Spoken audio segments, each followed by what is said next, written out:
The world is ending. Is it though? With all the recent news and statements and articles and fear-mongering, you may think that bombs are literally knocking at your door. Don't worry, many people thought so in the past, but nothing happened. Here's a list of all the times we almost went to nuclear war.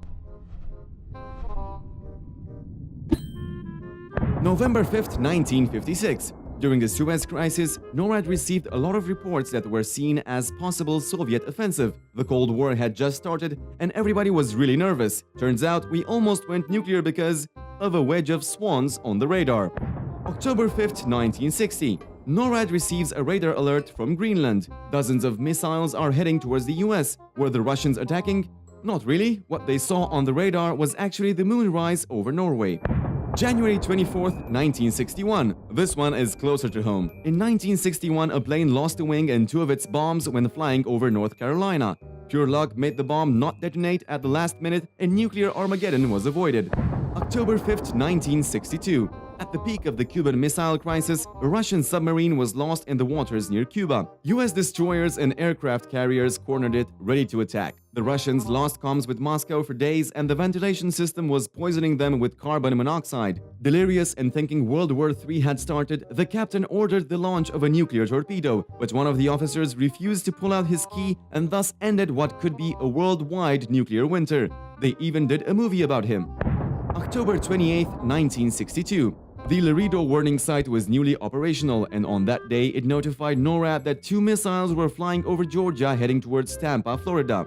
NORAD went into full alert, but in the end, the system just misidentified a satellite. November 9, 1965. During the Cold War, nuclear bomb alarms were placed all over the US, around cities and military facilities. The circuits from two of these alarms malfunctioned and it looked like two cities were bombed. The command center went on full alert. Apparently, the military did not.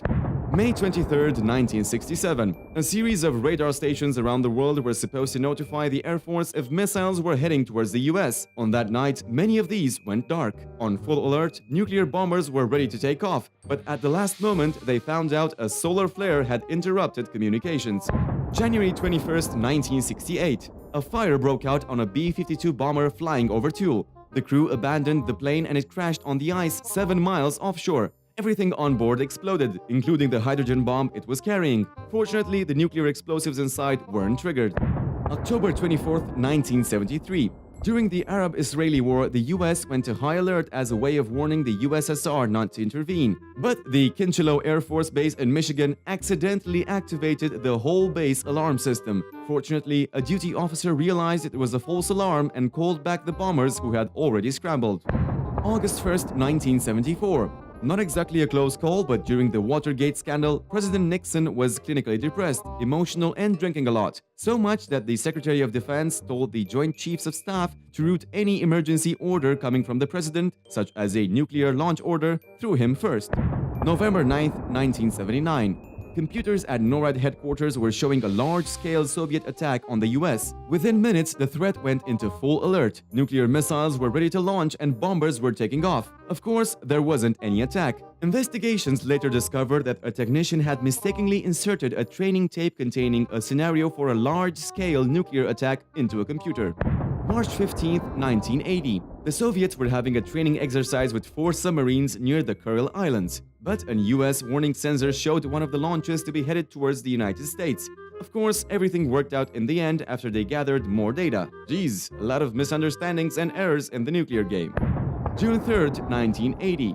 In the morning of June the 3rd, various command centers were detecting missiles heading towards the United States. Because the number of missiles was varying, they concluded it was a false alarm. 3 days later, it happened again, and B-52s and missiles were almost sent out in retaliation. It turns out that a faulty computer chip almost started World War III.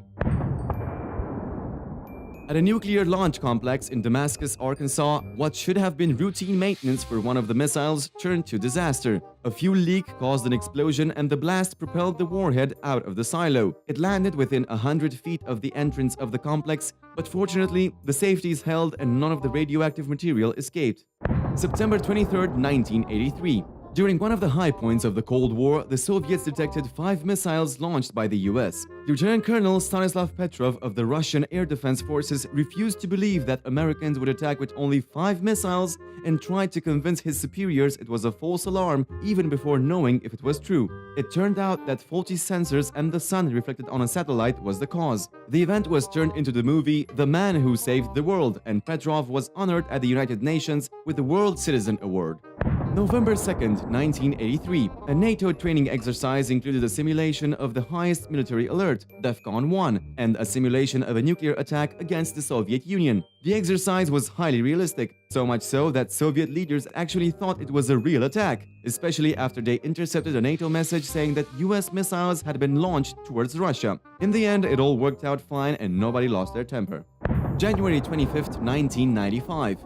After the Cold War ended, Russians detected a missile launch off the coast of Norway that looked like a missile fired from a US submarine. Russian President Boris Yeltsin was ready for a retaliation launch. Fortunately, other Soviet satellites didn't show anything, and Russian leaders declared it a false alarm. It was actually a Norwegian scientific rocket studying the Aurora Borealis. Norway notified everybody of the launch, but somehow the message got lost along the way.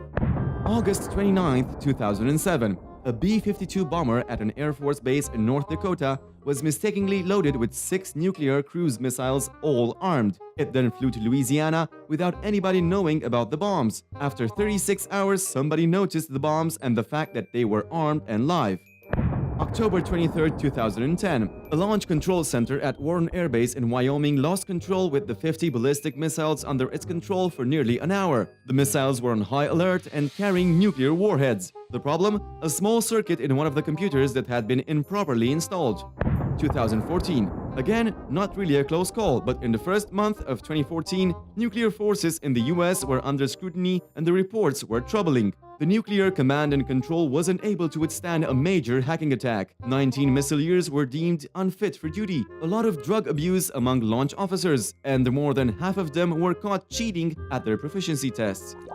You see, it's not that bad. We've had close calls before and we've made it every time. Don't worry about the news and everybody trying to scare you. Subscribe to Fact Lab and check out our other videos.